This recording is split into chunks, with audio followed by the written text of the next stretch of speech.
Give us this day our daily bread, and forgive us our trespasses, as we forgive them that trespass against us. And lead us not into temptation, but deliver us from evil. For thine is the kingdom, the power, and the glory, forever and ever. Amen. And now may the grace of our Lord Jesus Christ and the fellowship of the Holy Spirit be with us all, now and forevermore. Amen.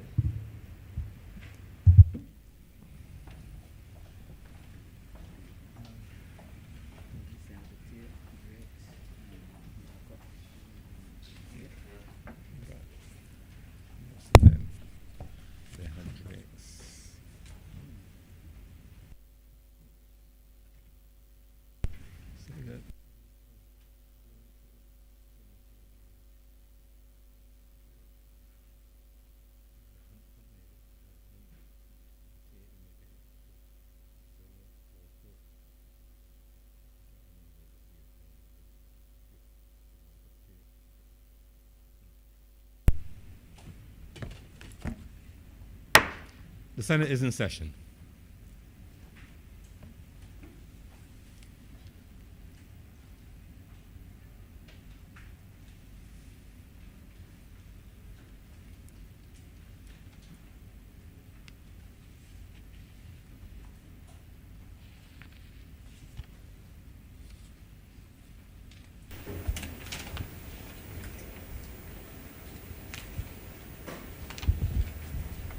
Messages from Her Excellency the Governor General. Announcements by Your Honor the President. I have apologies for lateness from Senator Walcott, Senator Tate, Senator Drakes. And I have apologies for absence from Senator Dr. Springer and Senator Moore. And also our chaplain is asked to be excused today. He is absent.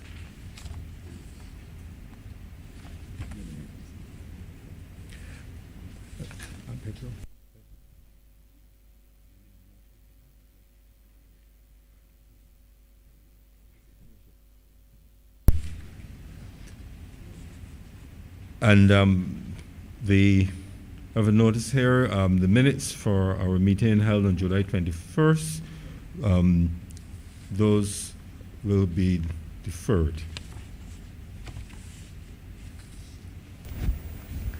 Presentation of petitions, presentation of papers. Reports from select committees, questions to ministers, request for leave to move the adjournment of the Senate on matters of urgent public importance, statements by ministers or parliamentary secretaries, personal explanations, motions relating to the business or sittings of the Senate, moved by a minister.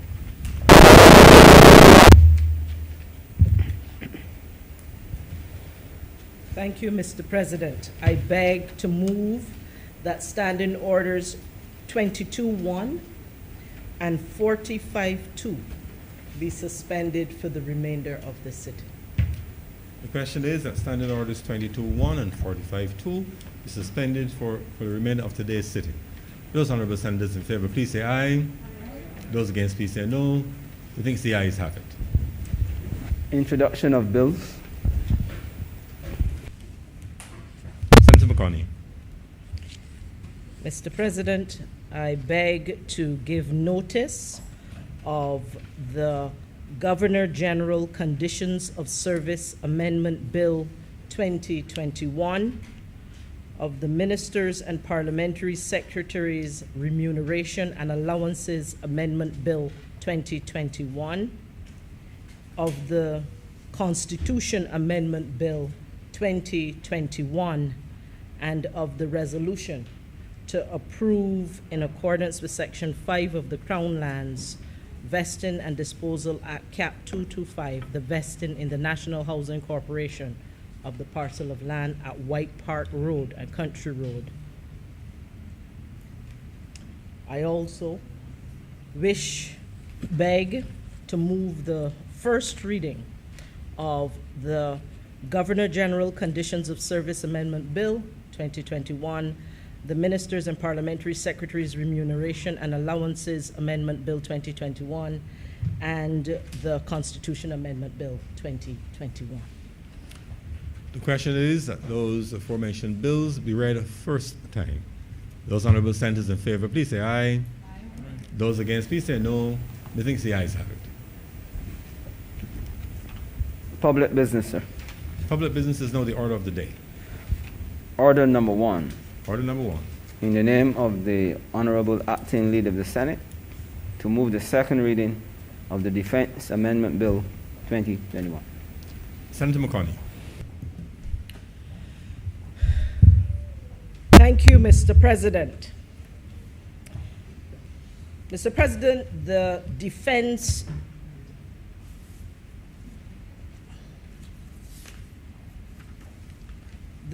Amendment Bill 2021 that is now before this honorable chamber, it seeks to amend the Substantive Defense Act, Cap 159, and to do so, sir, in order to broaden the officer corps and to make use of the expertise of retired officers and to provide for related matters as it relates to the Barbados Defense Force. Mr. President, when this or should this bill now pass, we would seek in so doing to increase the age, sir, at which an officer may be appointed to serve, certainly in one situation, as Chief of Staff of the Barbados Defense Force. And it would allow, sir, a person to be appointed who is no longer a member of the regular Defense Force. And I will explain these different layers throughout my presentation.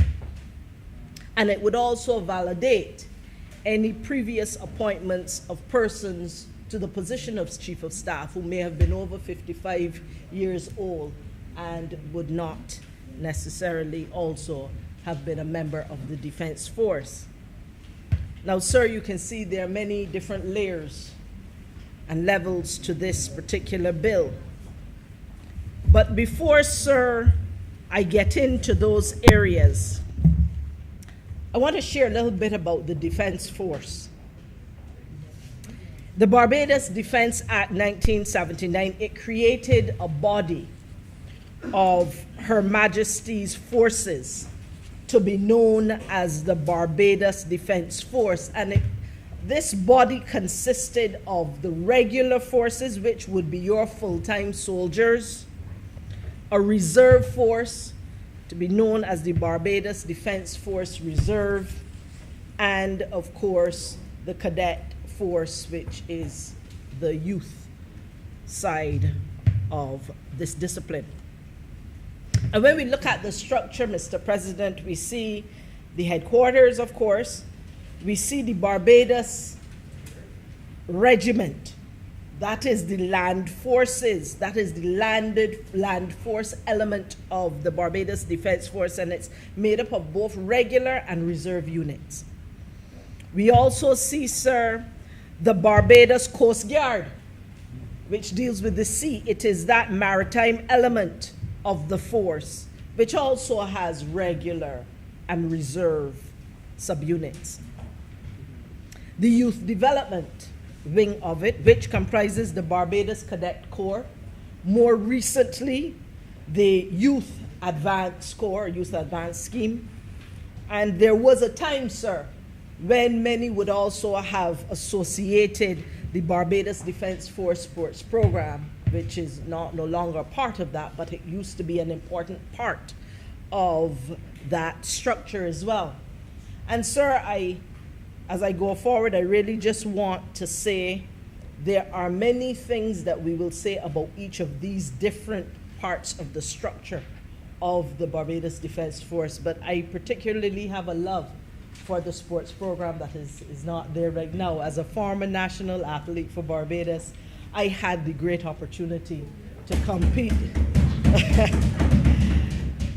locally and abroad and to go to school with some members who were on scholarship with me, track and field scholarship from Barbados in the United States, who were products of that sports program. It has now gone a different way, but I do want to say that the Barbados Defense Force, in all its many different programs and forces within its structure, have made a contribution. And I had to, sir, speak to that one because that one was very near and dear to my heart. But of course, there will be others of which we will speak. The Barbados Defense Force, as you know, sir, is responsible for the defense of Barbados and such other duties as the Defense Board, which has governance in that regard, as they may determine. And the Chief of Staff of the Barbados Defense Force falls under the direction of the Governor General and is responsible for the operational use of the force. And I thought it was important for us to give people an understanding of what exactly is the Barbados Defense Force and all the different parts that's made up. And I'm sure if I have missed any, my honorable senators will certainly add at this point in time. But to understand that the service of the Barbados Defense Force is broad, it is significant, and it has been impactful in this country. And I want to express certainly gratitude as we consider this Defense Amendment Bill 2021 to the Defense Force who has assisted during disasters. They have assisted, the Barbados Defense Force has assisted with the proper authority of the Governor General to carry out joint patrols with our police at times when the protection of the people of this country was significant. I want to give gratitude for the work they have done with regards to drug interdiction, with rescuing fishermen, with offshore patrols to safeguard our territorial waters, with logistics and security on so many different levels. Many people will remember the cricket. Many people remember crop over. Many people will remember many different areas in which the Barbados Defense Force has given its service from a logistics and security perspective, because they have an expertise, an acute expertise in these areas that we do not find in many different pockets of professions in Barbados. We want to give gratitude to them for assisting, as we would recently have heard, with the distribution of food at a time when we were in national crisis. And as part of the social protection of our people, they sought to bring again their logistical skills and their ability to organize and mobilize to the table for the people of this country.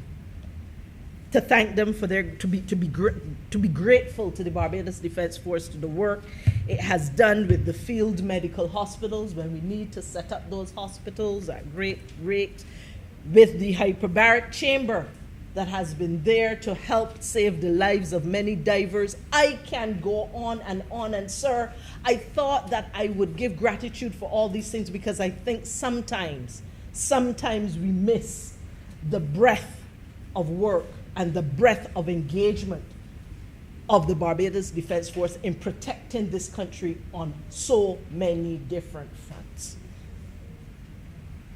Sir, we have trained, we have in Barbados many highly skilled, well-trained, disciplined men and women who are products of the Barbados Defense Force, who still have many years of experience that they can give to continue to protect Barbados and to develop the new cadre of soldiers and persons who are in the protective service of the Defense Force and others. And the current situation that we have, which is being addressed by this amendment that is being proposed in this bill, is that a number of these trained and skilled and experienced and experts are being asked to retire at 55 years old. And I know that there are many of us in here, and I am counting, looking around and counting, who are past 55 years old.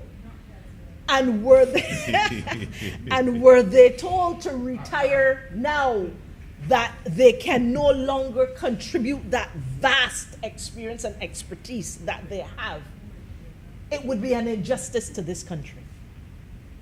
We know too, Mr. President, that around the world, people are living longer, they're having more productive lives, and they are contributing professionally for longer periods of times than we have traditionally done, that they may have done 50 years ago or 60 years ago. And so, sir, it is important that as Barbados sees itself as a country that is able to optimize its human resources, perhaps the greatest pieces of bits of capital we have are our people, that we are able to capitalize and optimize the potential and the skills of these people, especially at a time like now where our population is moving in a direction based on recent studies that says that Barbados is not producing enough people fast enough to be able to to sustain us going forward. Thank you, Senator Franklin, for the efforts that you're making in that regard. And, sir, and so as we seek to grapple with many things, it is important that we be able to have all hands on deck across all generations to be able to take Barbados to the very next level. Currently, sir, the current situation is that the Defense Board cannot consider for appointment to the office of Chief of Staff a person who has passed his 55th year, since that person, under the regulations, will have ceased to be a member of the Barbados Defense Force. So at 55, you cease to be a member of the Barbados Defense Force, the regular Barbados Defense Force, the regular soldiers. And remember, I said there's regular and there's reserve. And so one would imagine that once you have had to retire from the regular soldiering life of the Barbados Defense Force, you have the opportunity to go to be a reservist. Well, that retirement age there too is 55. And colonels, persons of that title, or rank I should say, are not allowed to go into the reserve. And so we have a situation, and just so I can break down the reservist situation, you've got the first class and the second class reservists. And the first class, there are those who you will see at parades. You will also see them going to training at specified times. There are also those who will take on extra duties at a time when there is need for extra resources to be added to the duties of the Barbados Defense Force. Those are your first class reservists. And then you have your second class ones. They will not necessarily, you will not normally see them at parades. They will not necessarily go to training. However, in the event that we have a national emergency or disaster, they're still on the books and they can be called up as reservists, etc. And so, sir, again, we have a situation where once you reach a certain age there, you cannot be a reservist.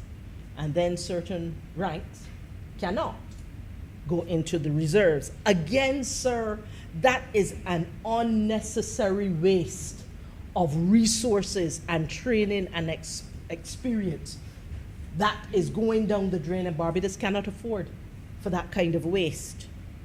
Sir,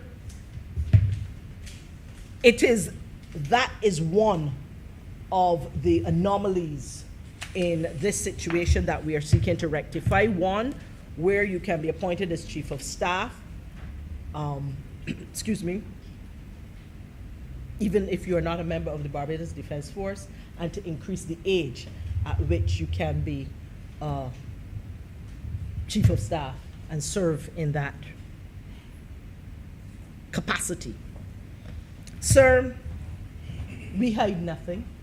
And so we have certainly found, sir, that there are situations that have happened in the past when very distinguished people who have served as Chief of Staff within the Barbados Defense Force were indeed appointed when they were past the age of 55. And at that time, it was not noticed or it was not realized that that person at that time was past that age. And that person went on to serve in distinguished manner that has been recognized in the Defense Force. And I think what it does, it supports the fact that persons who are past the age of 55 have worth and value and a serious contribution to make in the success of Barbados, not just our Barbados Defense Force. And sir, in situations where that had happened, certainly one in particular that has come to mind, and I do not have your permission, sir, to call names, so I will not violate the rules of this honorable house. That individual would have signed some contracts, they would have done some promotions, whether temporary or otherwise. They would have been responsible in their job as the operational head and chief in doing a number of things that would now need to be validated post their service. And that is why, sir, I said earlier that this bill also seeks to validate the appointment of those officers and give validity and legitimacy to some of the work they would have done before. Mr. President, the amendments that are proposed to this Defense Act are short. They look at command of the force during certain exigencies of service. They look, sir, at validating, as I just said, and I explained that, and to ensure that we're able to expand the age. The amendment is short. There are very specific amendments, and I believe that I have indeed outlined to this honorable chamber, sir, not just some of the rationale associated with it, but equally some of the specifics of the act that we are seeking now to amend. And it is with these few words that I open the floor to debate, and I beg to move that this bill be now read a second time. Thank you, Senator McConney. Senator Franklin. Thank you very much, Mr. President. I know I usually say that I book long and then sometimes I slip through, but this is a very short bill and I will treat it with short shift and let me get that over with. So let me start by calling some names. St. Lucia, St. Vincent, Dominica, Grenada, Aruba, Costa Rica, Iceland, Panama. What those countries have in common with 28 others is that they have no armies. We don't need an army. The Barbados Defense Force, to my mind, is an encumbrance that Barbados cannot afford. You see the resources that you pump in the Barbados Defense Force every year. This year is supposed to be $54,568,495, but there will be a supplementary because it surpassed this the last time, and everything going up. Next year is estimated to cost $101,483,927. These are resources that can be better spent further equipping the police, giving them the resources that they need, and some of those same Defense Force people can be retrained to be police officers.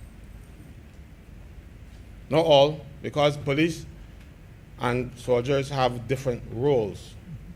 A soldier should not leave his barrack on duty unless he is armed. That means he should be only out there when there's an emergency. I see we have had over the years, every year, I can't remember how long, the Governor General is called upon to give her or his assent to the police being used and to the Defense Force being used to assist the police on a continuing basis.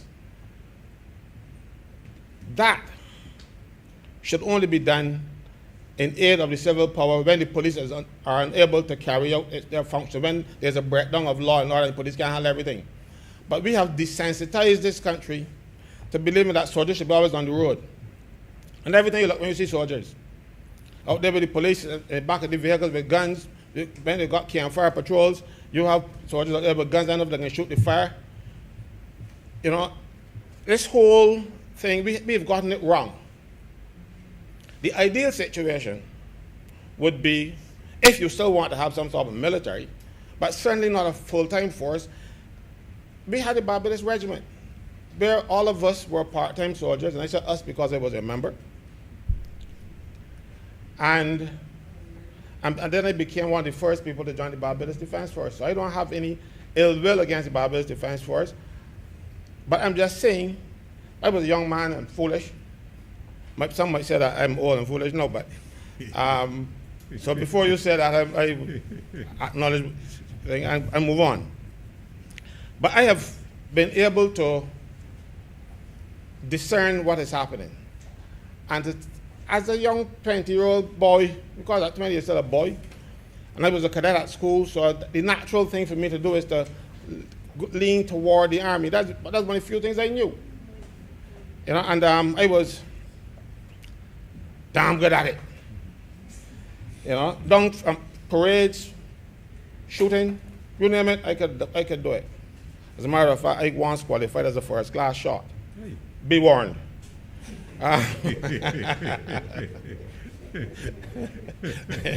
We stand on guard. So, but the Defense Force is a very small unit. And if a company of soldiers, well-equipped soldiers invaded Barbados, we wiped out in half an hour. It is not fit for the purpose that you're saying that it's equipped for. It is not. We don't have any enemies that want to take over Barbados. And certainly our neighbors to the west of us, St. Lucia, St. Vincent, Dominica, Grenada, I don't think they can come and invade Barbados, but they don't have armies. Not one of them. Grenada had an army, and that army imploded. It went about 83. And, well, you know, the history is there. Everybody knows what happened on there. General Austin and his band of things executed the Prime Minister. They don't see the need for it now. Costa Rica, since 1949, didn't have an army. Iceland, since 1869, they didn't have an army. And Panama abolished theirs after the Americans went and take out Noriega, 1990. And we are spending too much money on something that cannot provide the service that we are saying that it can provide. The Barbados Defense Force does not have the capacity to repel 2 good platoons of well-equipped soldiers. Now, if we want to have a defense pact like some of these countries have with the United States or Britain or whatever, remember Britain has the Falkland Islands, and I think Falkland Islands haven't got an army either, but the soldiers are there to defend them. I remember I went to Bermuda. Bermuda had the Bermuda Regiment, just similar to what we had in Barbados. But part-time soldiers, just like the reserve, you will be called out if needed. But you trained, we used to train every week, and then 2 another week, and a couple of weeks in the year, and get vacation. I've been to all of that. Used to get, in those days, used to get $2 a parade. And the place was packed. They had a lot of soldiers because it wasn't there for the money. People love soldiering. Me too, I made some very good friends. To this day, some of my best friends are the people that I still associate with are soldiers. You know, there's a kind of camaraderie that you could only get in organizations like armies and scouts and cadets, that kind of thing. You will get nowhere else. But sad to say, we don't need it. It is a burden. It is taking too much money from the Treasury when that money can be better utilized to provide other services that the country needs. If you look at my shoes now, you will see that you can see your face in them. I throw back from the army. Indecent. Right? The problem is, that's what you do up there when they come shine your boot. There's nothing for them to do. But we have a whole set of criminals out there, and the police don't have enough manpower to be visible everywhere. Provide some of those resources to the police. Give them some of those big fancy vehicles to go out there so and take out the marijuana until it's still illegal. Give the, and I'm not talking, sir, about getting rid of the Coast Guard, because that is a necessary element. We need the Coast Guard. But you don't need full-time soldiers being fighting with anybody. There is no way a Barbados going to attack anybody. And if you want, and if you are planning a situation where Barbados might have insurrection, as the government is forcing us to do, with that, we'll call it mark of the devil, mark of the beast vaccine, you know, that might cause some rebellion, and that is why you might want to have an army to deal with us, more so than to deal with any external threat. Because the external threats that we may be having could be repelled by the Coast Guard, because they're usually drug people. Or you can have people stranded at sea. Coast Guard again. So you really do not need a full-time army to sit down there and retire. Look, I remember when I joined the Barbados Defense Force, even though the act was passed in 1979, I signed on the dotted line in 1978 because I had to leave the country to start my officer training in Canada. So I was one of the first to join on the dotted line. And I signed to wait till the act was passed. So I have great memories about the Barbados Defense Force, but we have to be realistic. If we can have the police with a special services unit, like I said, some of these countries, who will do some of the military duties, they will train them to do them. And you could probably use some of the same people. You will get rid of a whole lot of these officers that you're talking about now that you have, that you want to retire at 60 and all kind of stuff. Because you wouldn't need them. You would have your commissioner and 2 deputies. Probably if you increase the complement of the force, you could probably have a 3rd who would be responsible for the paramilitary aspect of the police force.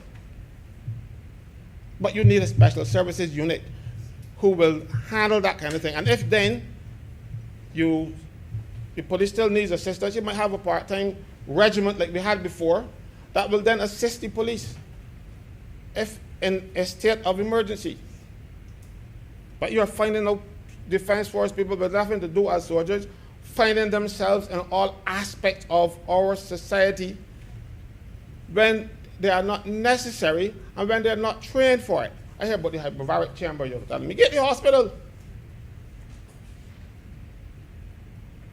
You know, they didn't have to, because of that, they didn't have to have that.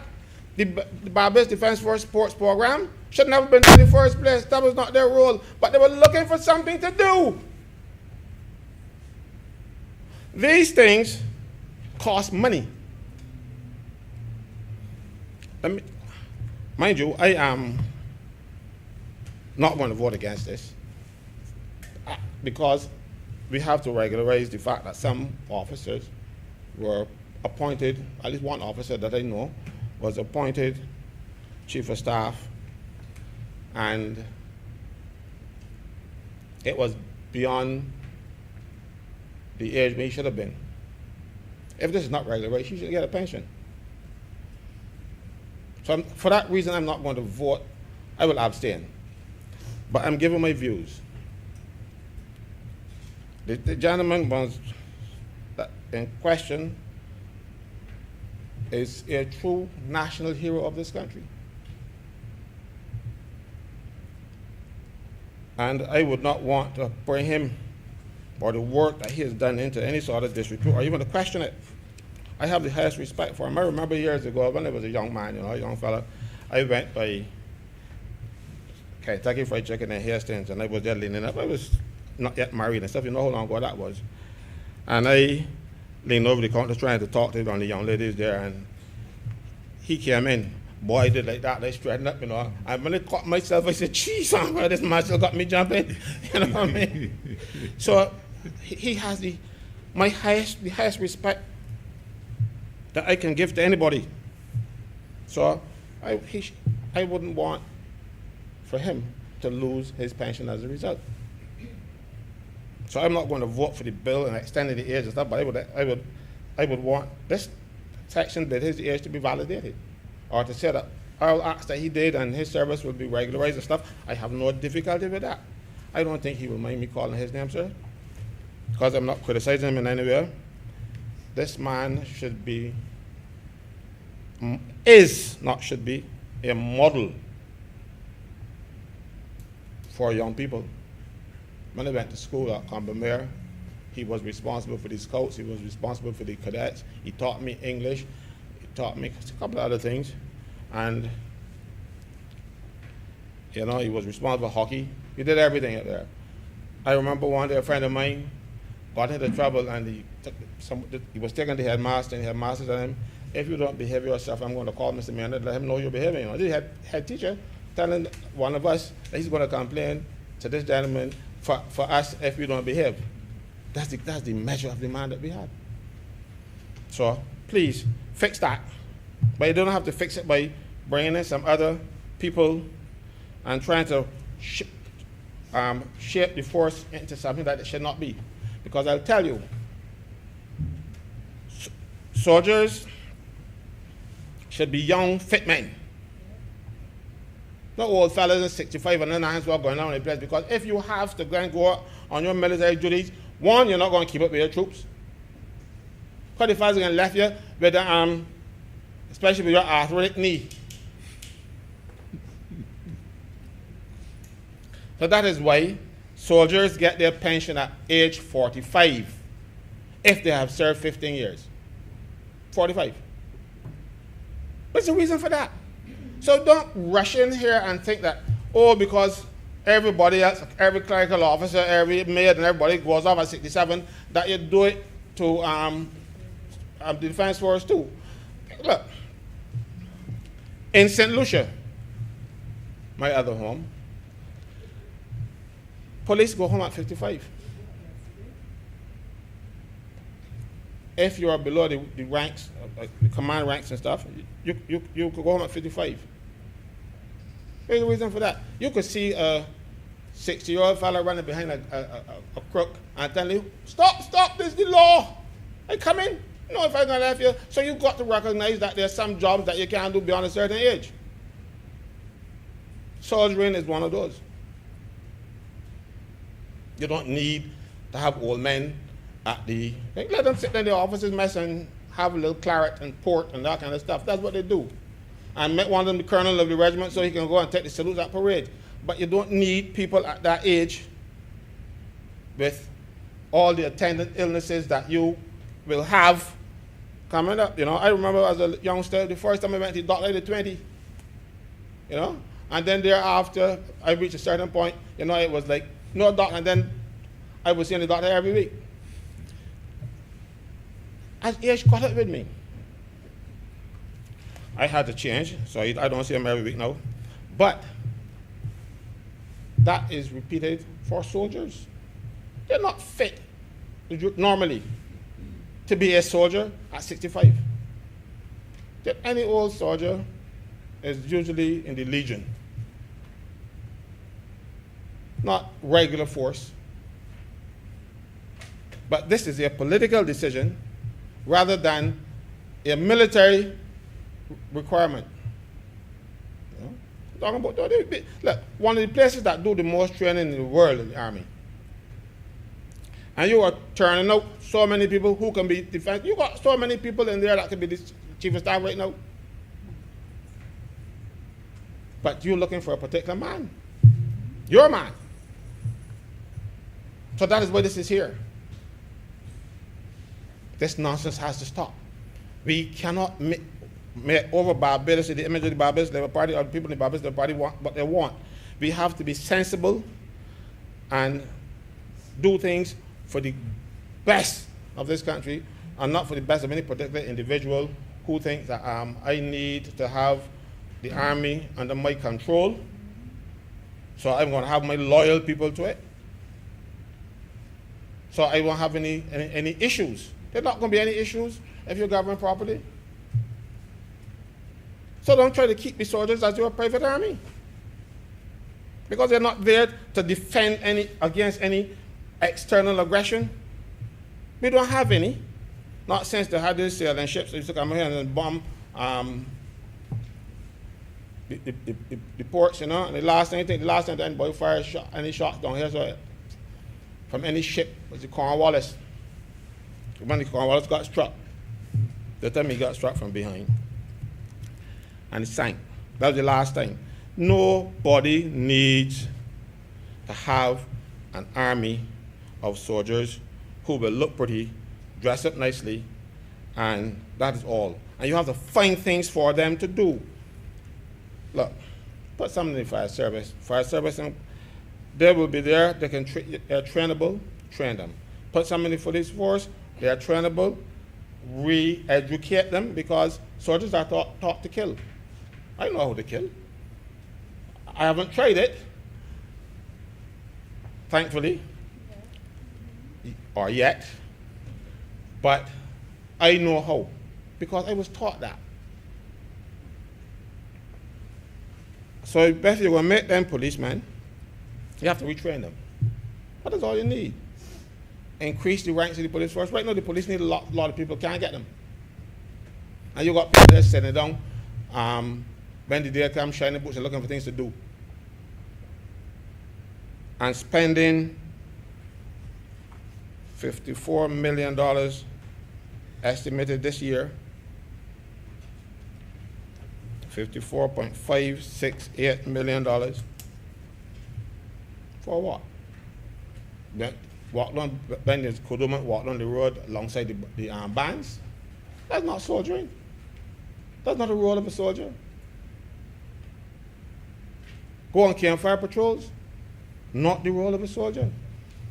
Soldiers in my training that I got at St. Anne's Fort tells me soldiers should be out in aid of the civil power. Civil power, police. And when the police can't handle the situation, that's when the government general declares an emergency, and you, right now you have soldiers out. We have a state of emergency, and they're not doing military duties, they're doing civilian duties. Okay. Now let me touch on one other thing. Since you are correcting errors, there's an error that I would love to see the government correct in relation to the Barbados Defense Force. When the Barbados Defense Force came into being and the Defense Act and regulations were put in place, they made no provision for pensions for the soldiers. So some people served their time and retired and didn't get the pension. When Arthur, God bless him and rest him in his grave, he came up with a solution that gave the soldiers who should have gotten their pensions and for future people to get their pensions. And they backdated that legislation to accommodate people all the way back to 1978. But there's a particular pension that is provided for in the books. It is if you are injured, you will get your pension early. Well, I know of 3 people who have been fighting for years. One got injured when the Defense Force ambulance turned over. Another one, a truck turned over and injured him. He probably barely able to do anything for himself. And they, to this day, they have not gotten their pensions. Everybody else was backdated but them. Why them? They didn't cause it upon themselves. They were not even in charge of the vehicles. They weren't driving the vehicles when they got injured. And they're suffering. Fix that error too. I have been trying to assist them for years. We've spoken to the Permanent Secretary, Defense and Security. We've written to the Pensions Committee. We've written to the Defense Board. And everybody ignored those men. But everybody else got a pension but them. Fix that. They were disabled in the course of their duties, dismissed from the Defense Force because they could no longer be soldiers, and put to pasture like an old horse that can no longer answer the call to die. They need to fix that as well. Mr. President, I know, sir, will tell you again, I'm in support of the aspects to fix the mistakes you made in terms of the officer who was appointed after he should have been retired. But I'll tell you something, with that particular person, the country got good service nonetheless. I'm prepared to support that aspect of it, but nothing else. Right now, we don't need it. And I, for one, even though I love soldiers and love soldiering, and I thought that's what it would ever be, it does not make sense to have an army to do nothing. Because, when you train men to kill and don't give them a target, eventually they turn inwards. I hope that doesn't happen, sir. And I will thank you, sir, for your indulgence. Thank you very much, Senator Franklin. Senator Wiggins.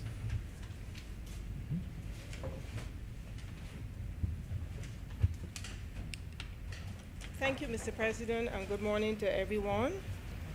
Sometimes it becomes necessary for organizations to reset, and this is not necessarily an indication of failure, but sometimes to ensure continuity with the organization.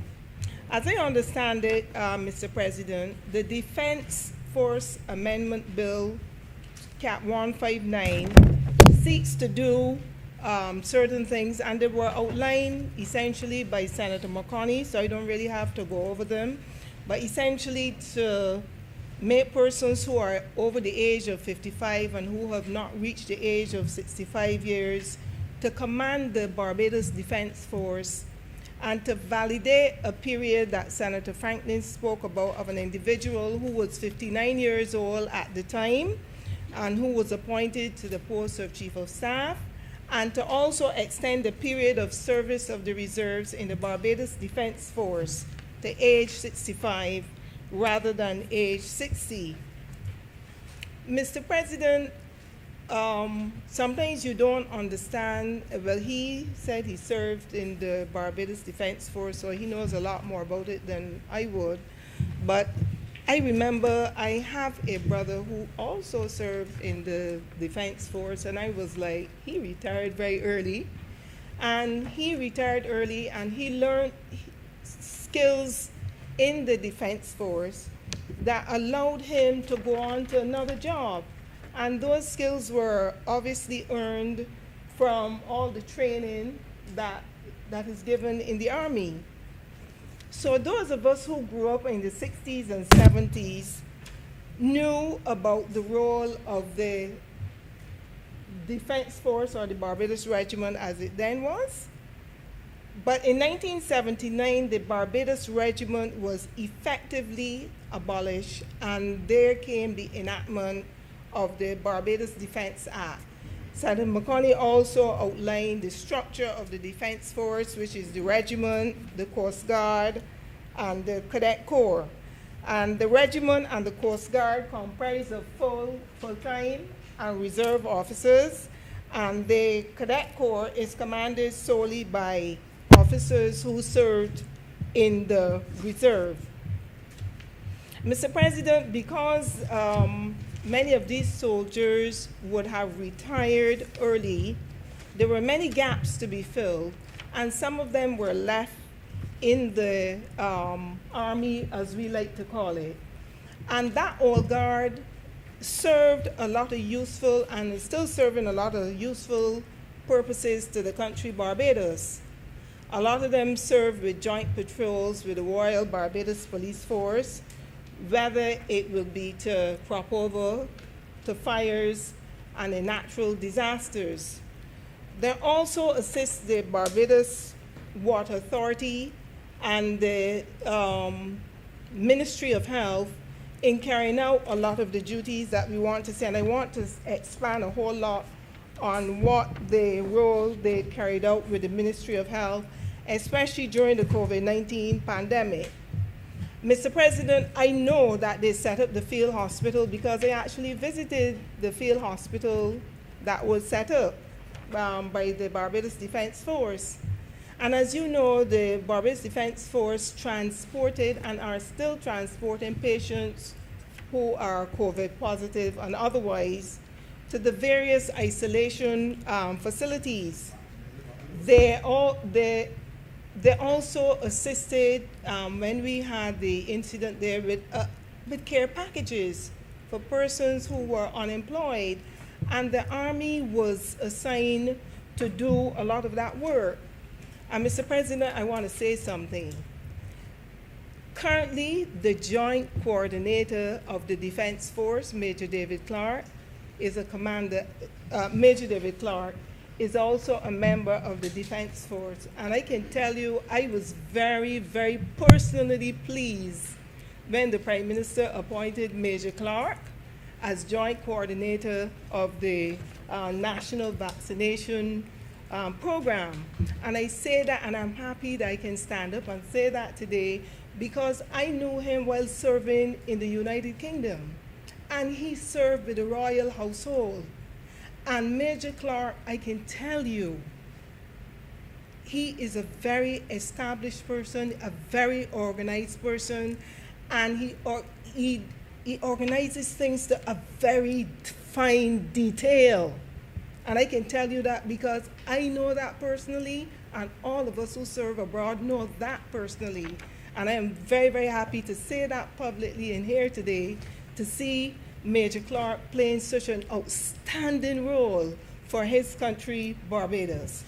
And of course, we have the soldiers who also are involved when we have mass casualty situations, and the whole question of the hyperbaric treatment that is given by the Defense Force, and hurricanes and so on that they are involved in terms of mobilization of people and resources.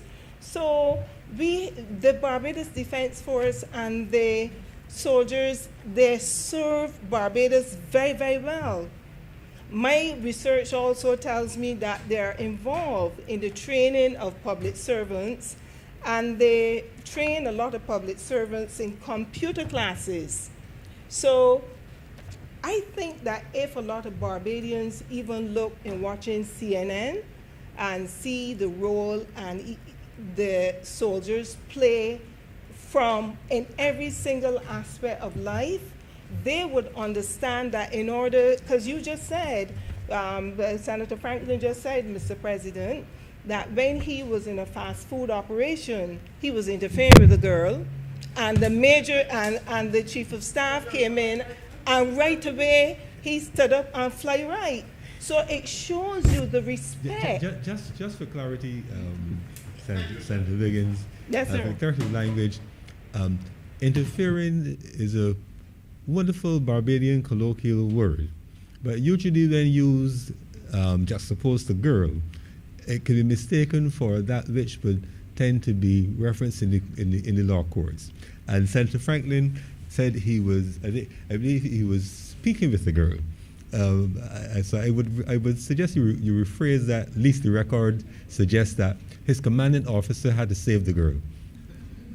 Which was not the Thank you intention. for your guidance, Mr. President. His commanding officer had to save the young lady. No. I'm saying, for clarity, I've said he said before her friend said he was not interfering with the girl. Said the friend was having a conversation, and then he saw his commanding officer. Even though he was on good ground, he was being charming. He sprung to attention based on his training, but there was nothing untoward or any intention of interfering with the young lady. So he was having a conversation with the young lady. Thank you, Mr. President, for your guidance. We also know in terms of the Barbados Defense Force, the Coast Guard section, they provide maritime training for private and regional institutions. And that Coast Guard training facility is a world-class, excellent facility. I'm sure Senator Franklin will also confirm this. The Barbados Defense Force also assists the government in terms of firearms training. And my understanding is that they train the persons at the ports of entry to recognize firearms, especially when they come in the various parts. And they're there to train the many officers there who are tracking to see when these firearms come in. Also, Mr. President, as you would know, a number of these soldiers, because of their high level of training, they are trusted from a very young age into the diplomatic field. And a lot of, I think up to today, we have about 7 persons who would serve as the attaché, especially in our Washington office. So soldiers are very, very multi-talented, and they do serve Barbados very well. As a matter of fact, in 2019, a commander in the Defense Force is now serving as our head of mission in our Venezuela embassy. So these soldiers are so well trained, Mr. President, they can be in the twinkling of an eye, be assigned to any position, whether it be diplomatic, whether it be medical.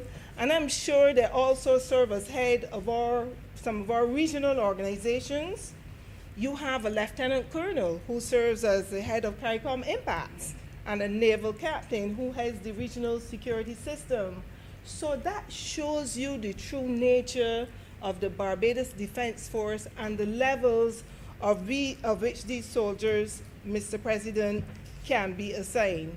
So I would say I definitely support this bill because it seeks to maintain the high standard in the Barbados Defense Force, and it also continues to let persons who are of a certain age, they don't have to retire now, they can continue to serve, and at least some of them until the age of 65. So, Mr. President, these are my few words, and I am obliged to you, sir. Thank you very much, Senator Wiggins. Senator Hunt.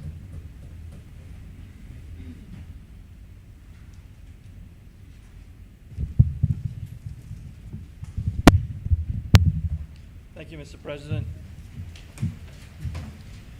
I rise to make a short contribution to this debate of the Defense Amendment Act 2021 from the perspective of, my perspective as a practitioner of labor relations. I take note of many of the ideas expressed by Senator Franklin, who's had personal experience with the Barbados Defense Force, and his reflections which fuel his contribution. In labor relations, my experience has been that some people fight to get things that other people fight to get rid of. Right? So, as we consider changing a state of affairs relative to the Barbados Defence Force. That state of affairs being a relatively early retirement age.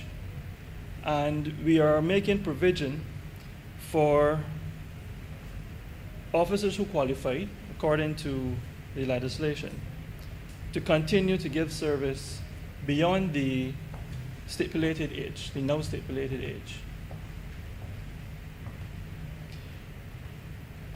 In considering this fact, it was not lost on me that there are members of the Royal Barbados Police Force who, in discussions with them, with a large number of them over the years, they've expressed a wish to have just this ability, because I don't think it can be lost on anybody that certain jobs that require a certain amount of physical rigor will have a toll on the body, and a person's capacity to perform at an optimal level will diminish as they advance in years.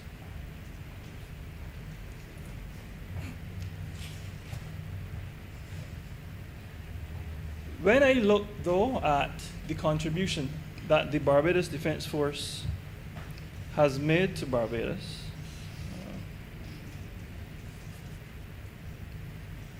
now, my fellow senators who have spoken before me have all referred to what may be considered the primary purpose, that related to defense of Barbados. But reference is also made to the contribution that the Barbados Defence Force makes in providing leadership and guidance to young Barbados through its youth arm, if I may call it that, the Barbados Cadet Corps. And when I think of the makeup of our parliament, both houses of our parliament, I can identify, I'm not certain if Senator Franklin was a member of the No. 3 Company. Very much so, sir. Very much so. Okay. His confirmation now allows me to say that I can identify now at least 3 members of both houses of parliament combined who've come from the No. 3 Company or the Barbados Cadet Corps. And if that doesn't speak to the building of leadership capacity, I challenge anybody to tell me what does. I'm getting support from someone who could have been a member of the No. 3 Company.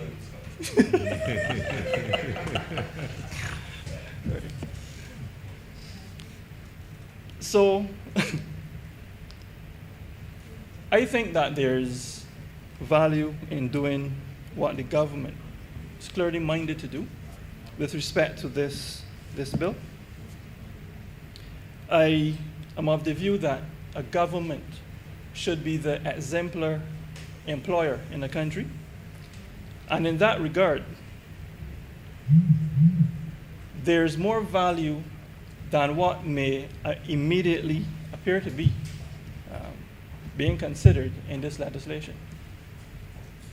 I am considering the value of a message being sent, or a message that can be adduced from the steps the government is taking with respect to this bill, as far as creating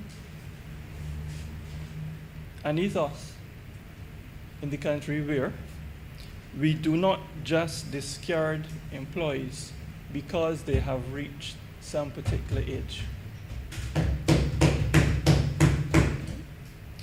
So that when we look at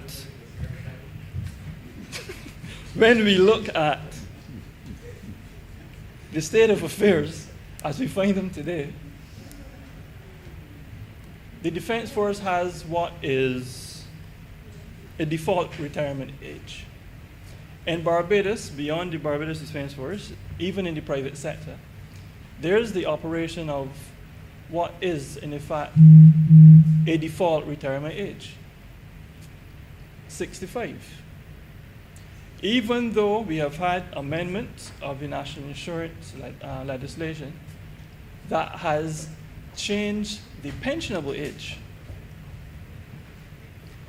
steps have not been taken in a manner that have been sweeping enough to address the gap created between employment policies of a lot of employers, of too many employers in Barbados, in fact, and what employees are entitled to as far as their pension rates under the National Insurance Act.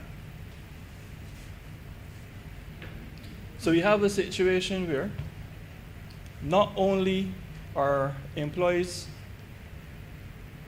if they want to get the maximum benefit from their national insurance pension, not only do they have to wait until they reach age 67 to do so, but they're doing that in a context where employers are telling them when they reach the age of 65, they're being retired, they have to go. And the reality is that should they go and assess their pension benefits, there are penalties which add up. Right? So I'm hoping that the value, beyond the immediate value to those qualifying by virtue of their membership of the Barbados Defence Force, the value from this bill being passed is that the message that can reasonably be taken from it across the employment landscape in Barbados is that we need to stop putting employees out to pasture just because they reach a particular age. This concept of a default retirement age needs to be properly examined and discussed, perhaps at another time.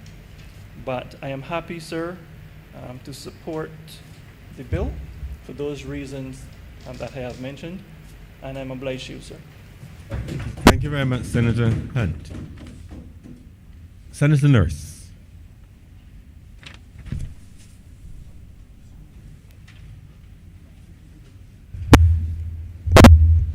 Thank you, Mr. President.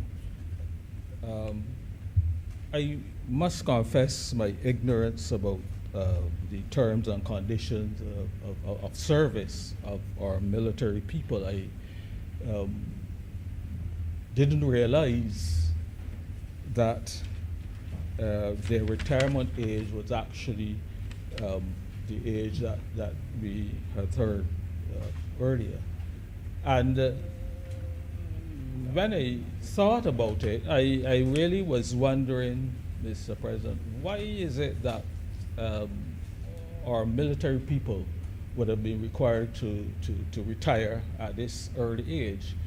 And I thought maybe, a lot of our legislation is patterned on, the Canadian and the British or whatever, and that may have been the general trend or general thing where military people retire at this early age. So I thought about it, and I figured, well, maybe there's a good reason for that. And it seems to me that in countries like the UK, the US, for example, where the military is actually out on the battlefield. They actually engage in various wars and so on. There's always tension throughout the world, and they are moving to these various places. Then perhaps I could understand why it may have a significant stress on those military people. In fact, while I was sitting here, I actually Googled in something, and I noticed some information, and I was noticing, for example, that there are ongoing studies which suggest, for example, that military people seem to suffer from, while the studies are ongoing, but the initial indications are that they tend to suffer from premature aging, for example, due to the levels of stress and high risk which they undergo in the battlefield. And I mean, and of course, we now know a lot of what we hear about the post-traumatic stress disorder, which a lot of them suffer because of the long periods in places like Afghanistan, and you know, in Vietnam and so on.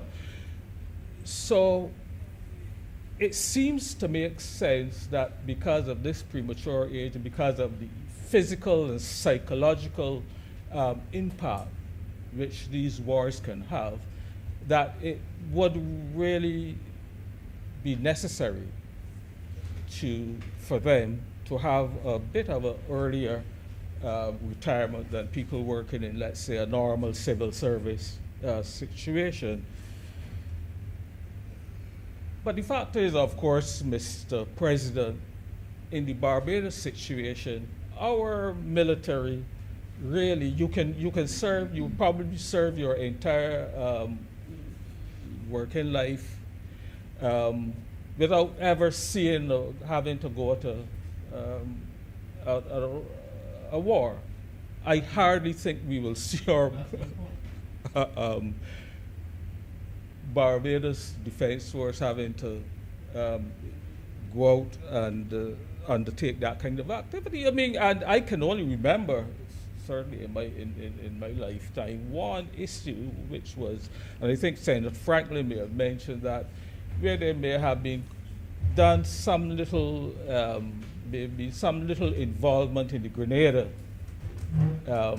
invasion or intervention or whatever you may call it, where there were merely and really and truly they were more providing support service to the Americans army that were there. So the point I'm making is that our military is not involved in that high stress, high risk situations. Yes, they have been called upon to do a lot of what you may suppose, I suppose, is community type services. They have been throughout the Caribbean, assisting when there were hurricanes. We know as recently as 2-3 years ago in the Benin to Dominica, we've had situations in Antigua when there was the earthquake situation in Haiti some years ago. They went in and provided assistance. So it is that kind of work or duties, you should say, or service that really our military people in Barbados have been involved in. And even recently, we have seen them within the past year, because of the advent of COVID, we've seen them out doing a lot of things. They were heavily involved initially in you know, distributing the care packages and various other aspects of assisting during the COVID, and even now as continue to fight COVID. We have also seen that they were busy as recently as in March or April when we had the Soufriere eruption, and they also assisted in helping to get us back into a state of normalcy after the ash falls here. So they've been doing a lot of that service. It is important to have that kind of assistance, and I really think that they need to be strongly commended for the work they've been doing in these areas. So that brings me then to the point, Mr. President, that if they're not under these stressful and high-stress situations that I mentioned earlier of other military countries, then perhaps it means that they can serve a little bit longer. And so I see really I have no difficulty in agreeing to this amendment that the retirement age could be extended. We have one of the smallest armies in the world. We have in the military some of those military officers who have gained over the time a tremendous amount of training and expertise in the areas of securities. They've been trained at the world-class academies like Sandhurst and West Point and some of these other academies around the world. And therefore, that knowledge and so on can be of use to us. And therefore, I feel to allow them to be able to extend their retirement age to the age that is currently being proposed is to give us an opportunity to be able to utilize that pool of experience. We've seen them, as Senator Franklin, I think, mentioned, we've seen them being utilized, for example, in joint patrols with the police force. We've seen the military being used to assist in other areas, and therefore, and even now, I see one of our top military officers, for example, is one of the coordinators of our national vaccine service. So, Mr. President, I have no difficulty with this amendment. I think Barbados, in general, can benefit from the knowledge that these individuals would have accumulated over the years. And I readily support the amendment, Mr. President. Thank you very much, Senator Nurse. Senator Greenidge. Thank you very much, Mr. President. Sir, I begin this short address by making reference to something which happened to me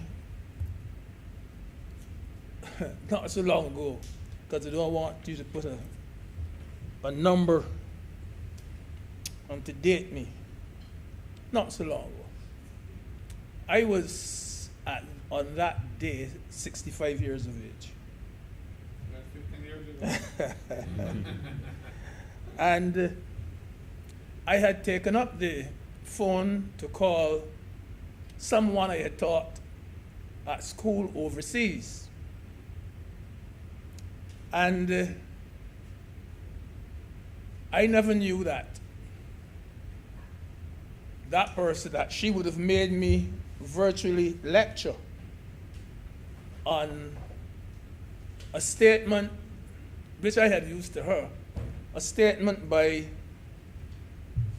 Thomas Hobbes, a legal philosopher who actually gave the world a saying that the life of man is nasty, brutish, and short. What had happened is that she herself was 56, and we had the same birth date, not day. She was, and we usually call each other on birthdays. And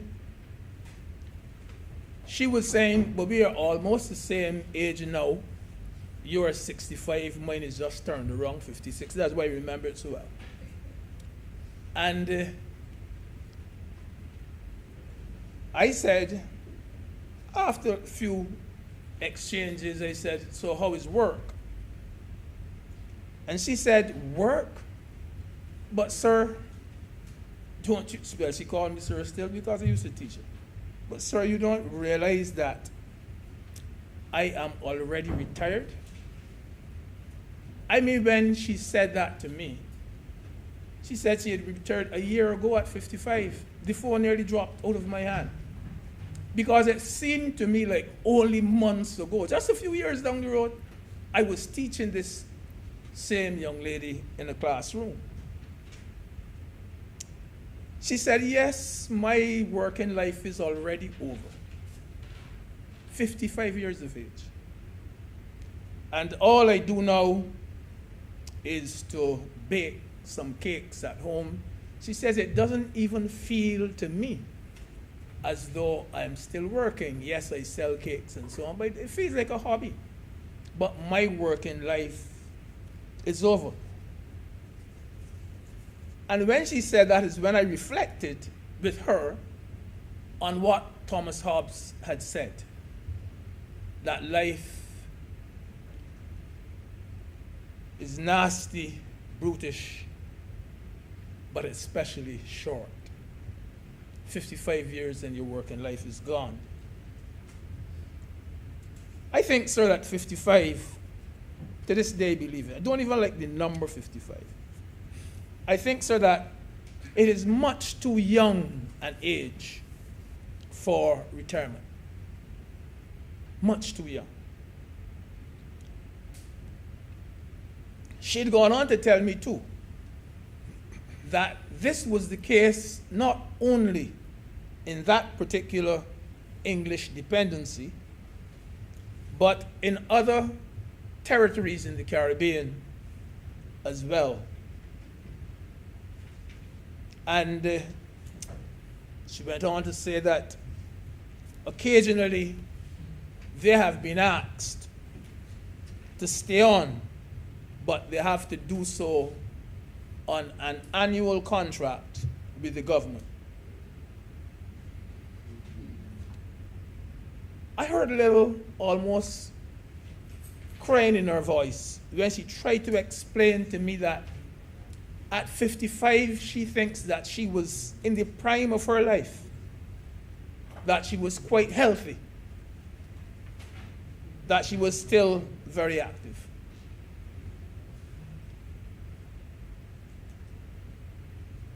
I have to admit, though, that since then, a couple of years after, the law was passed in quite a few of those territories that the age of retirement in the government is now 60. So it has been improved, and that they had to fight virtually tooth and nail to get it reduced, increased to 60. And when I saw this particular piece of legislation coming for amendment, and I realized that that top retirement age was 55, it really and truly set me thinking once again. Sir, I do not pretend to know a lot about the pecking order within the Defense Force. What I do know, sir, is that the colonel is at the top. Then there's the lieutenant colonel. Then there's the major. Lieutenant. Well, they call it lieutenant. Lieutenant, lieutenant. Then there's the captain. And you come right away down until you reach the various types of reserves. And right at the bottom, too, sir, would be the reserves. The ones who have their own jobs, for instance. And they're just, you could almost say, partially attached to the Defense Force. They have their normal jobs. Suffice it to say, Mr. President, that the Defense Force is a rank-based, military-type organization, and that there's an obvious change of command and pecking order within the Defense Force. Presently, the colonel, his retirement age would be 55. The lieutenant, can't say lieutenant anymore, colonel, would be 50. The major would be 47. The captain and lower, captain and lower would be 45. But that is those would be the retirement ages within the force.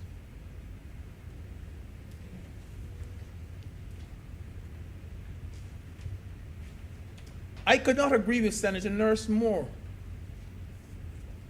Mr. President.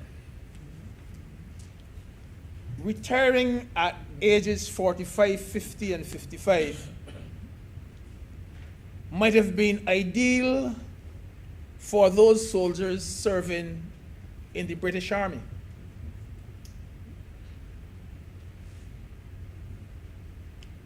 These were soldiers, sir, who were constantly at war, who were constantly fighting one enemy or the other. Soldiers, sir, whose lives were always in constant danger. Sir, some of them went to war. Some of them returned with one leg, with one arm. Some of them saw mutilated bodies on the ground. Some of them saw fellow soldiers lose their head right beside them. Sir, a lot of them came back from the war shell-shocked. There was constant stress in the army. There was constant movement in the British Army, sir. You were dispatched to all quarters of the world. What those soldiers encountered in 15 years in the army, they encountered, sir, what most other people would not encounter in a lifetime. And sir, as I said, I've looked carefully at that age of 55. I've looked at that cutoff mark at the top where the colonel is. And as I said, that is what set me thinking once again about this age of 55. I believe, Mr. President, that these ages, 45, 55 in particular, were based on what went on in the British Army. Our defense force is totally different. We are not involved in active combat. Senator McConney, Senator Nurse, Senator Wiggins, Senator Franklin too, have already mentioned what our defense force is called upon to do. And I do believe, sir, that when Barbados became independent, a lot of these things which we would have inherited from England, we should have been looking at them every day and taken a different approach. And that would have happened, obviously, to what is happening with the ages and so on in the defense force. My personal view on it is that whether you are a lieutenant colonel, whether you're a captain, whether you're reserve, that you should be able to work in the defense force until you reach that age of 65. I've always felt that way. And if you want to opt for an earlier retirement, then that would be totally up to you. But I do not think, sir, that it is fair that you should be asked to retire at an age such as 50 or 55.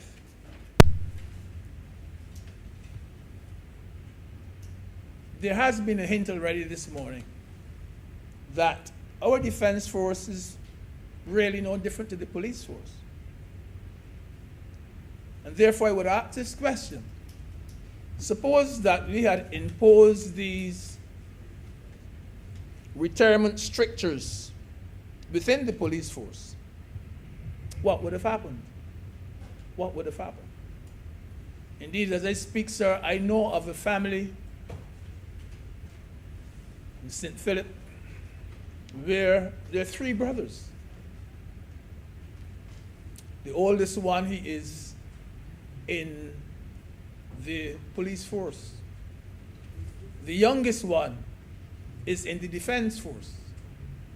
And while the oldest one is there continuing to work, the young one has to retire in another couple of days.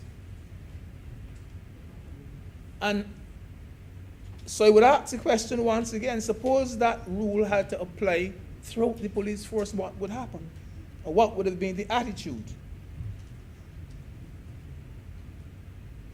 I wouldn't mind if we go the next step and simply say all members of the defense force can now go on to 65. And I'm sure, sir, that if you had to consult with those in the defense force, that they would all say, the majority of them should say, that it is okay with them. That you should put all of them on the same wavelength. Because right now what is happening, you have some of them on AM, some of them on FM, and some on shortwave.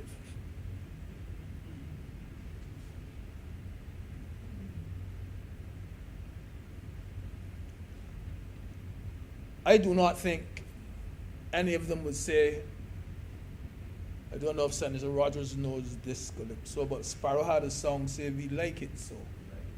We like it. And I'm sure that the people in the defense force wouldn't say that. I saw a letter in the newspaper only yesterday where a past defense force member was saying he is really happy to see this legislation come to pass.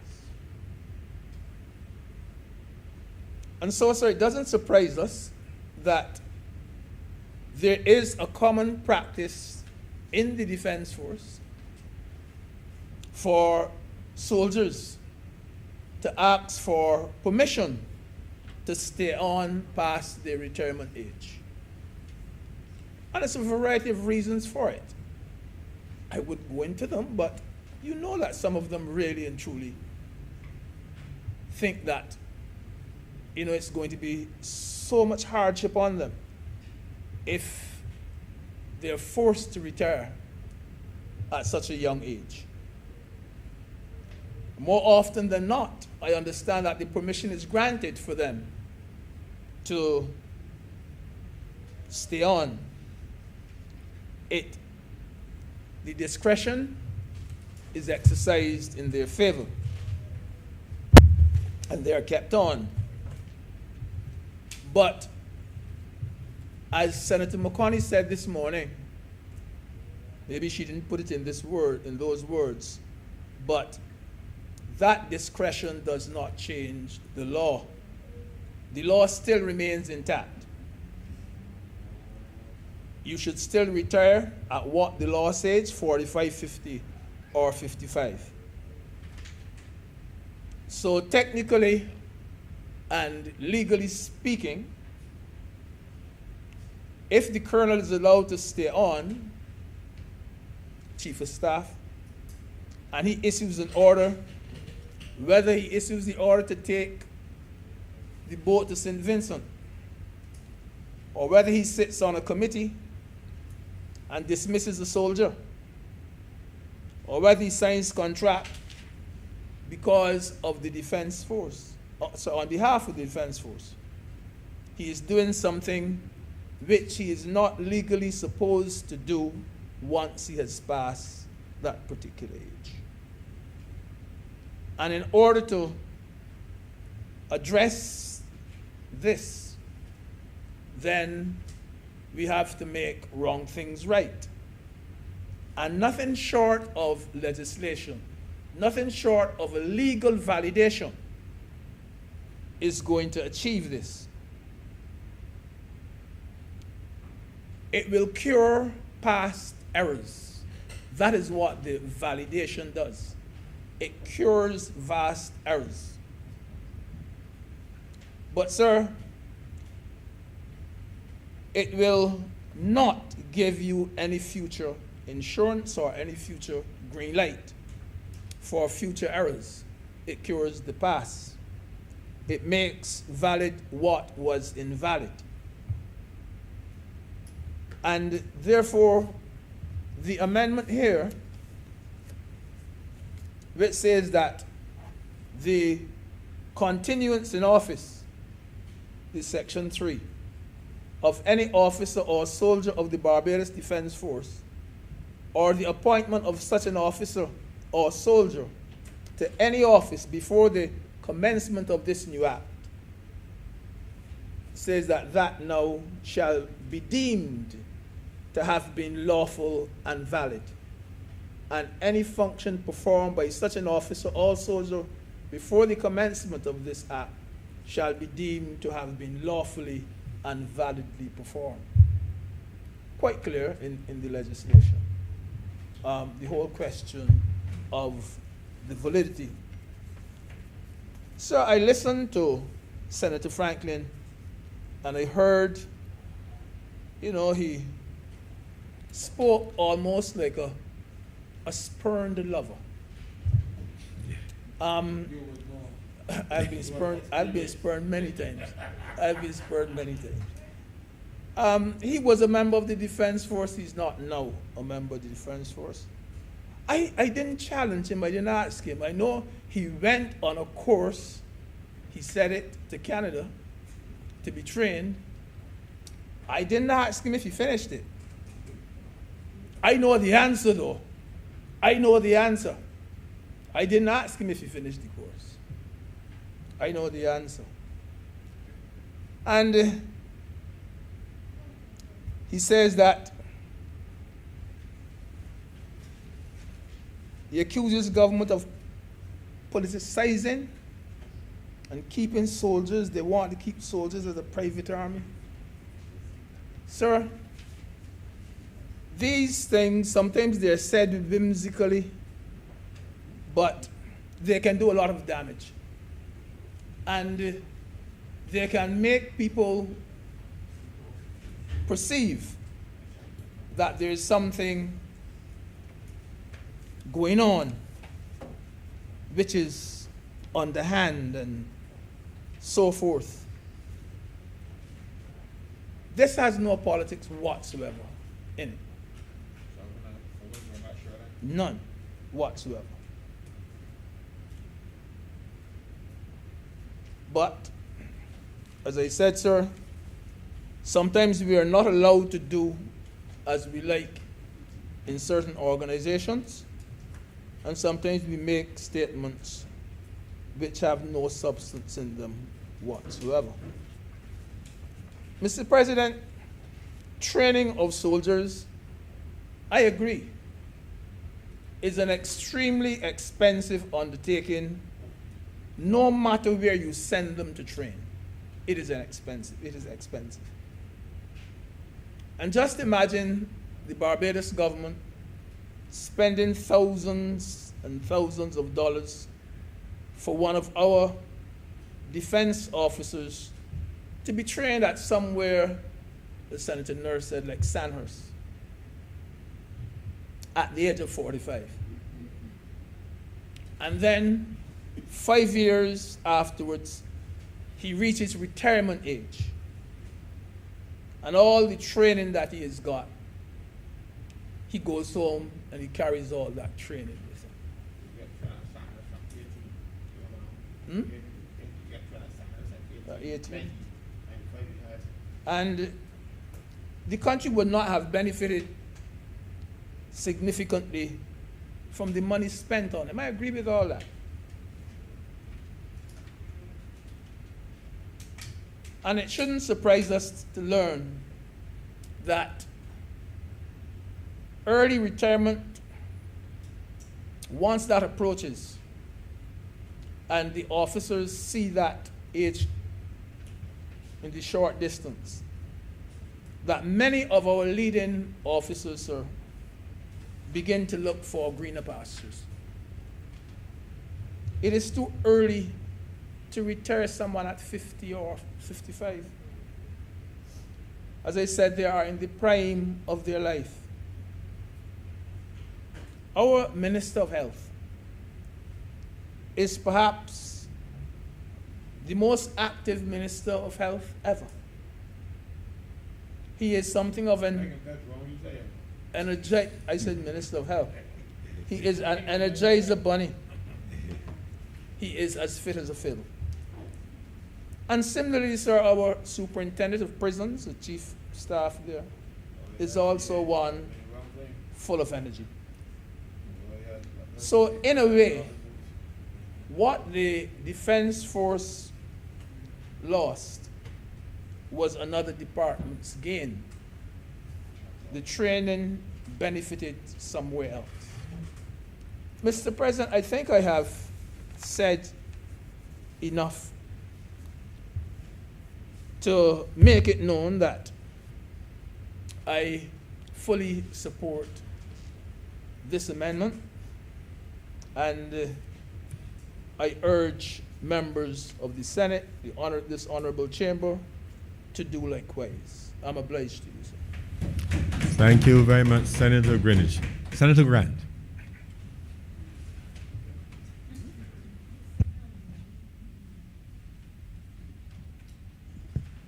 Thank you, Mr.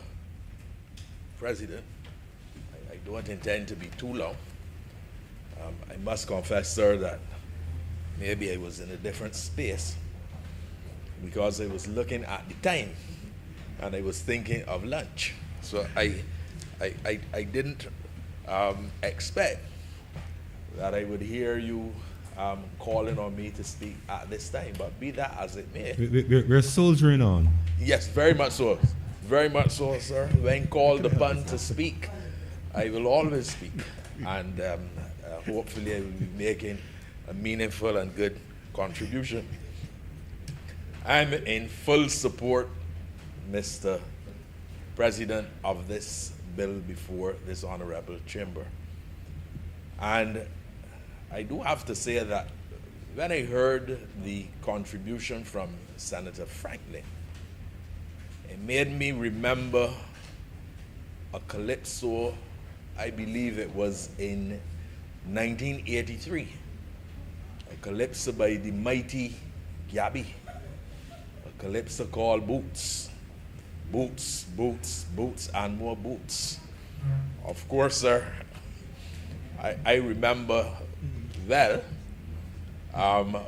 what that song was about, essentially about the Defense Force, and really asking the question if the Defense Force was relevant. That was, sir, in 1983. Today is 2021. Today, July 2021. And I believe, and I certainly, sir, will put the position that the Barbados Defense Force has demonstrated a relevance that is important and has shown over those years that it was and has been and continues to be a very useful institution. I agree, sir, and I have absolutely no expectation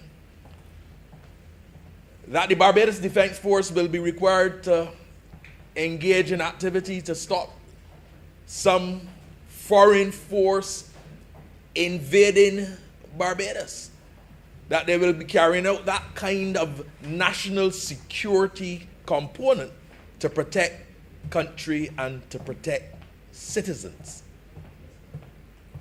But I think we will all agree that the armed forces, the Barbados Defense Force, provides more support than just simply that of protecting the country against some foreign invasion.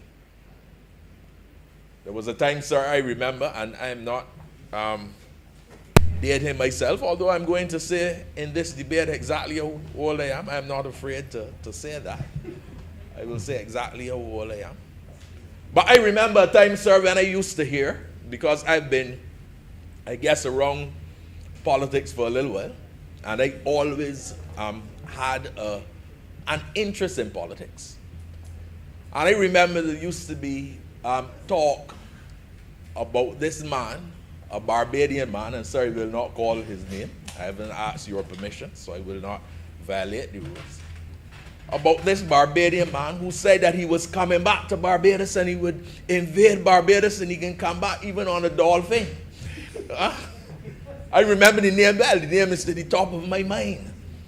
And this man was involved in arms dealership or something of that nature. I remember him well. I remember the talk about it well, sir. And those who are of my age, and certainly older, maybe just a little younger, will remember what I am speaking about. But it's a long time, sir. I have not heard anything like that for so long. So I don't have any expectation that there will be some army or some set of people trying to invade Barbados. But I do think, Mr. President, that there are some critical elements and some critical services provided by the Barbados Defense Force. And so I want to speak briefly to some of those. Sir, I have never been in the reserves. I've never been in the Defense Force, nothing so. I was a member of the cadets. In fact, sir, you can still hear in my voice, in my head, sir, you can still hear the commanding officer, the sergeant major, sir, saying, "Number 2 company, get on parade." I was part of the number 2 company, sir, at the Lodge School. I remember it well. The last 2 periods on Fridays, and you put on your uniform and thing, and you march and you did some other things. And I start there for this reason, sir. When I was at the Lodge School, there was a little bit of naughtiness in me. Of course, sir, you will ask yourself, the Rudy Grant that you see now, how is that possible? This Rudy Grant who is so calm and cool and easy, very Christian-like, very much like Reverend Rogers, who is also a student of the Lodge School, by the way.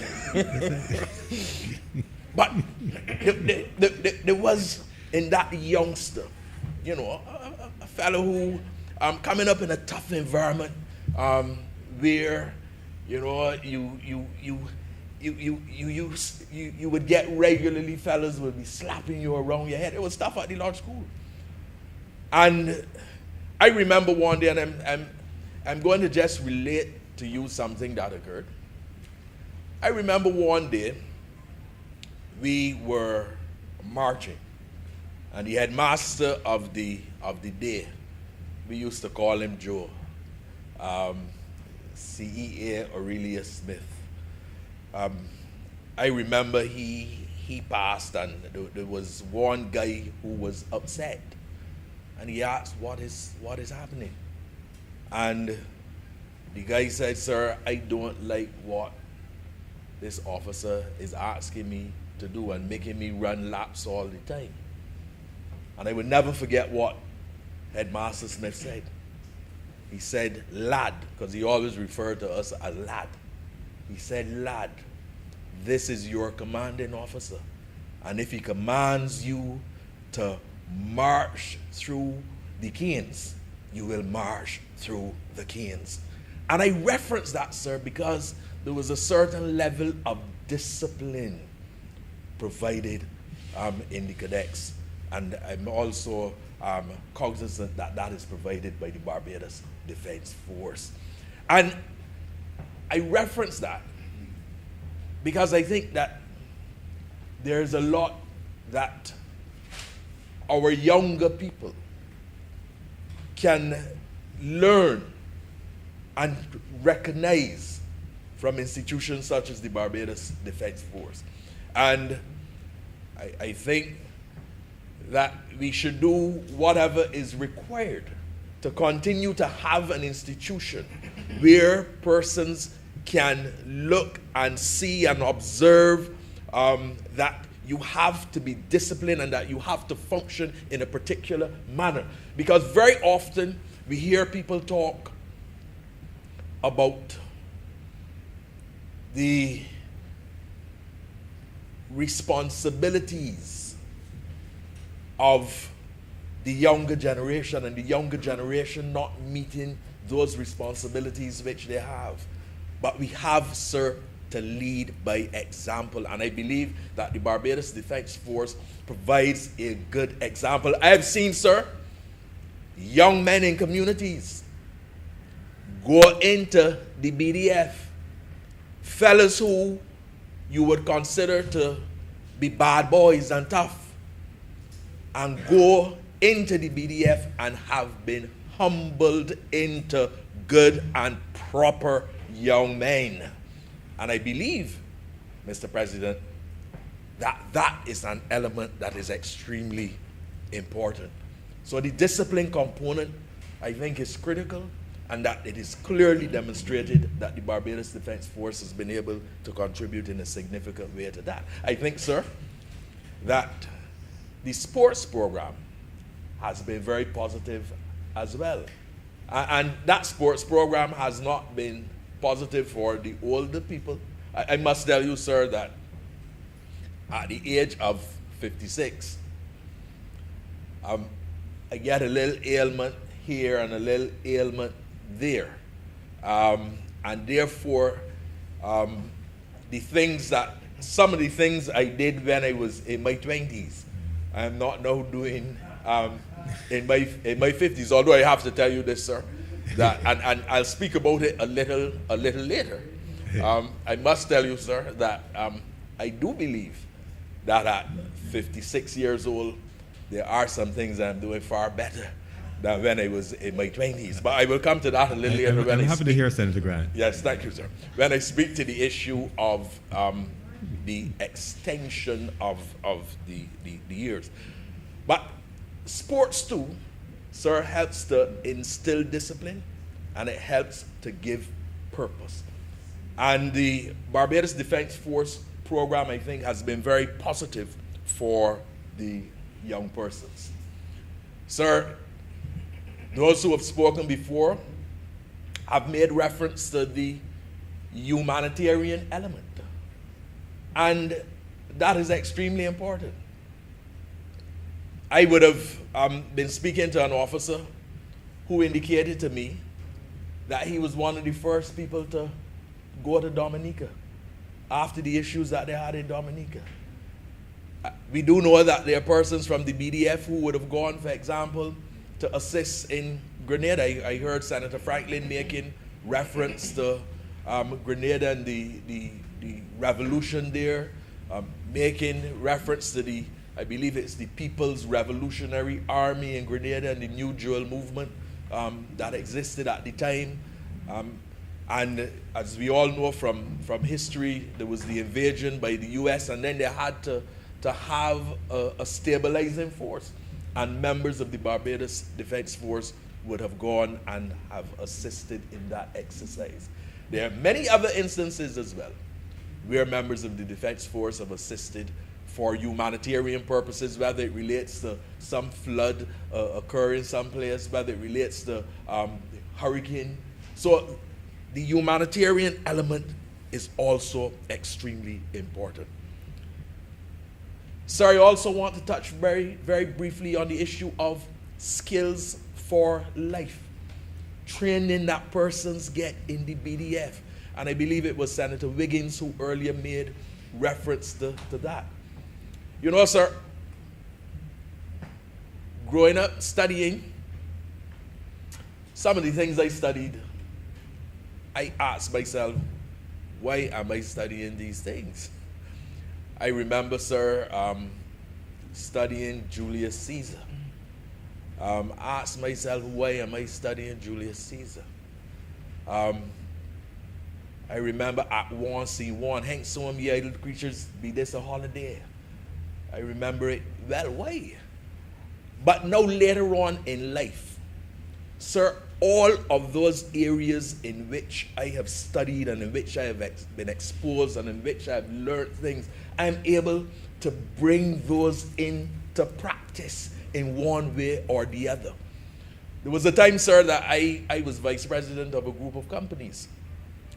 And one of the things I did was to allow persons, no matter what they were studying, whether it was related to what was happening at work or not, I allowed persons, sir, to go and pursue what they wanted to pursue because I felt that learning created a better individual. And therefore, the skills that individuals learn and the training that they have in the Barbados Defense Force is able to last them for a lifetime. And I think, Mr. President, that is extremely important. I could not leave this aspect of my presentation without making reference to safety and security. And again, reference has been made by quite a number of persons in relation to the joint patrols that take place between the Royal Barbados Police Force and the Defense Force. So I'm going to tell you about an experience that I had. I went into a community. I will not name the community, but I went into a community years ago, a few years ago, maybe 5-6 years ago, a few years ago. And I was canvassing. And, well, in fact, I got to the canvas a little late. And I then had to meet up with the group that I was canvassing with. In this community, there were a number of fellas with bikes, with scrambler bikes. There were some beat cops in the area, right, walking around, and the fellas with the scramblers, taking the scramblers and passing the policeman, and passing the police, and showing absolutely no respect for those police officers. Within a few minutes, a vehicle turned up, and the vehicle had members of the police force and the defense force. Man, sir, you should have seen the fellas scramble. You should see the fellas scrambling. The scrambling, man. And sir, I reference that because there is a level of deviant behavior that exists in our society with some individuals that really don't have much respect for the regular officer in uniform. But when they see members of either the task force or the police with the defense force, sir, they don't make any sport. They don't play around. They don't take any chances. They recognize very clearly that if they fail to comply or if they test, that they will also receive some measure of response that is able to let them know, don't play around. And therefore, it is my submission that the Barbados Defense Force has played a significant role in assisting with respect to safety and security. So I want to spend just a few minutes speaking to the issue of the age extension. And I agree totally with Senator Senator Greenidge. Totally with Senator Greenidge in relation to maybe having the age extended to everyone. Sir, at 56 years, I believe that I still have a significant contribution to make. I feel so. I believe so. I believe that others of my age as well. And if I was asked to retire at 56, I'm sure, sir, that I would find things to properly occupy my mind. But if we look at the capacity that I presently function in my area, CEO of the BHD, working with tourism, I believe, sir, that I still have a lot to contribute there. And therefore, why would we want to deny individuals the opportunity still to contribute? Let us also, sir, recognize that Barbados is a country where we have limited resources. In fact, we often say that the greatest resource which we have is our people, our human resource. And therefore, in order to ensure that we continue to produce and perform at an international level, what we need to do, sir, is to properly harness all of the resources which we have available to us. Sir, when I was a little boy, and I often speak about when I was a little boy because, you know, it is important, I think, to contrast life when you were young and life now you are older. When I was a little boy, about 5 years, 6 years, 7 years old, a man 55 and a man 60 years old was an old man.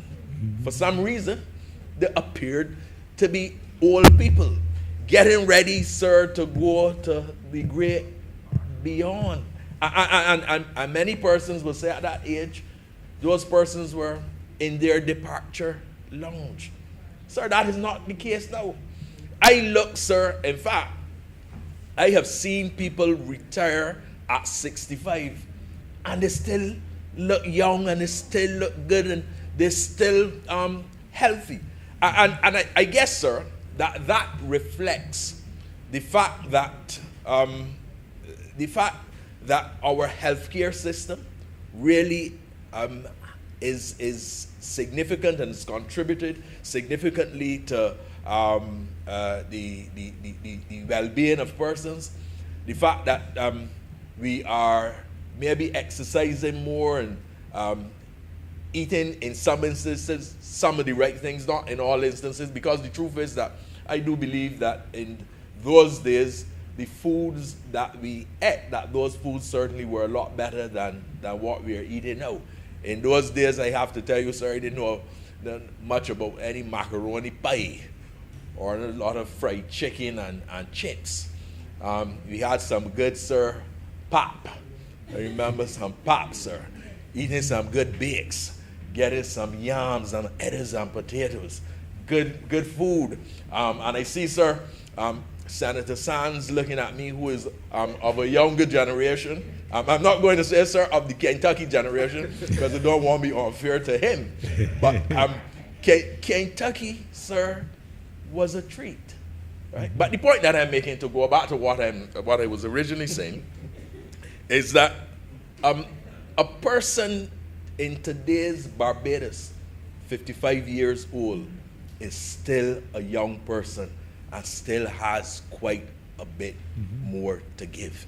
And I think that it is important that this opportunity is facilitated for a person at the level of the Chief of Staff to be able to contribute to age 60. The fact, sir, that a number of persons in the Defense Force asked for an extension to be able to continue to function in their capacity within the BDF says it all. And maybe we really have to, as Senator Greenidge would have previously said, look at the entirety. Sir, the question that I would ask is this: has the BDF been positive in its functioning since 1979? I believe, sir, that all right-thinking Barbadians will say yes. I believe, sir, that all Barbadians would agree that the Barbados Defense Force has made a positive contribution to the development of this country and has been able to provide opportunities for Barbadians and to assist with the stability of this country. Mr. President, I therefore am in full support of this legislation, and with those few words, I am obliged to you, sir. Thank you very much, Senator Grant. Senator McCloskey. Mr. President, I beg to move that the sitting now be suspended until 3:30. 2:30. The question is that this sitting be suspended until 3:30 p.m. Those honorable senators in favor, please say aye. Aye. Those against, please say no. Methinks the ayes have it. This sitting now stands suspended.